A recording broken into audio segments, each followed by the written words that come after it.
Hello, everyone. Welcome to the February edition of 31 Days to a More Effective Compliance Program. Over the next month, I'm going to take a deep dive into the role of human resources in fully operationalizing a best practices compliance program. Each day, I will pick up one topic with three key takeaways which you can utilize to improve, enhance, or upgrade your compliance program. This series of 31 Days to a More Effective Compliance Program is a production of the Compliance Podcast Network. Culture at the bottom. One of the most important focuses of the DOJ's 2019 guidance was around culture. This means how far the culture of compliance has been driven down in an organization. The 2019 guidance posed the following under culture of compliance. How often and how does the company measure its culture of compliance? Does the company seek input from all levels of employees to determine whether they perceive senior and middle management's commitment to compliance? What steps has the company taken in response to its measurement of the compliance culture?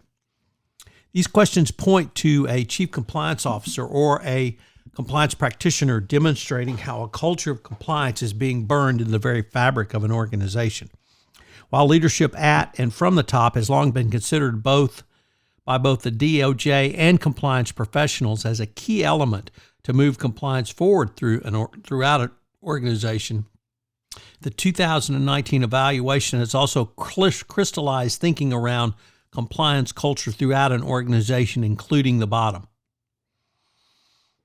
In an article in the Financial Times, I was struck by a quote from Shmuel Ben-Hur, a professor of IMD Business School, who said, "We teach the top 5%, but the majority of this work is carried out by the other 95%. My question is, does that other 95% have a culture of compliance?"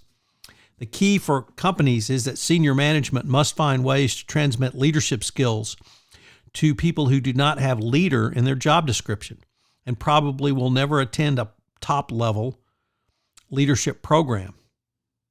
Ben-Hur's work has focused on getting managers to assign the right jobs to the right team that would motivate them to perform well. For the CCO or compliance practitioner, this provides a clear path to help in operationalizing compliance by providing tools to persons far down the organization to put compliance into the operations of a business. A company should nurture such learning because by doing so, it will both teach practical skills around compliance, but also foster a strong internal network of compliance advocates who can move initiatives both up and down the organization. Moreover, as these individuals progress up the company ranks, they can take their compliance message with them at a new level, or at each new level. Building on the writings of Professor Ben-Hur, my suggestion is to build a compliance center of excellence at your company. Bring in middle managers to focus on understanding not only their roles in compliance, but how to assign the right team members to establish a compliance initiative and motivate employees going forward.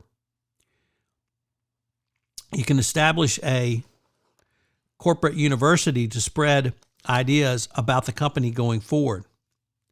The theory is that being a leader is not just about being a vice president. It's about being able to push the company towards new ways of doing things and executing the things that need to be done. This can apply to a blue-collar worker on a shop floor or to a vice president. All of this turns on engagement to all levels of employees. This means you have to get out of the corporate headquarters and go visit employees throughout your organization. This can be on a training tour, a series of town hall meetings, or other mechanism for corporate compliance function to get out and meet the troops. Even better is to have a senior management representative with you on these meetings talking about the importance of compliance to the business operations of a company. This can have an incredibly powerful impact. Another key is not simply to train such middle management or frontline managers on compliance, but getting them to consider rollout, effectiveness, testing, and improvement. In other words, as Jay Martin, the former CCO at Baker Hughes, has often said, it is about execution. One way to help facilitate this is through exercises using incentives to make leadership insights stick and change workplace behavior. The concepts from entrepreneurship can assist in such learning by encouraging managers to think and act independently to more fully operationalize compliance. Finally, never forget mentoring as a manner to spread good compliance practices throughout a company if a more formal approach is not possible. The bottom line is that too often strategies to move a compliance program or even initiative come from the top of the organization and are simply pushed down. To fully operationalize compliance, you must have leadership in compliance further down the organization, which hopefully will become a part of the design process and can lead the implementation of compliance and thereby creating a culture of compliance and ethics throughout an organization. So what are today's 3 key takeaways? Well, number 1, obviously tone at the top is critical. Moving it through middle management is important, but tone at the bottom can work to more fully operationalize your compliance. Never forget that the majority of your workers are at the bottom of your organization, and it is they who, in many ways, can more fully operationalize compliance on the front lines of your business organization. And that leads to point number 2, which is 95% of the work in a corporation is done at this bottom level. You certainly may have strategy, thinkers, planners at upper levels, but when you come to execution, that is where the rubber meets the road, and Jay Martin continually harps on that, and you should as well. Finally, use human resources to come up with a strategy to move compliance into the bottom for more complete operationalization. Go down and visit with your HR professional. Remember, they train often. It's one of the core functions of HR. So utilize HR to help it come or to help bring compliance to the very bottom level of your organization.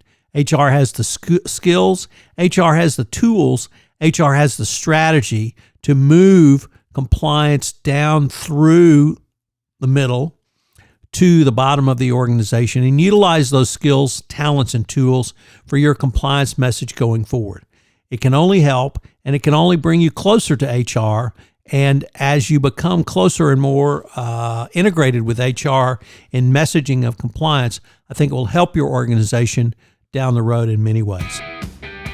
Thank you for joining me on this exploration of the role of HR in a best practices and fully operationalized compliance program on the February edition of 31 Days to a More Effective Compliance Program. 31 Days to a More Effective Compliance Program is a production of the Compliance Podcast Network. Thanks so much for listening.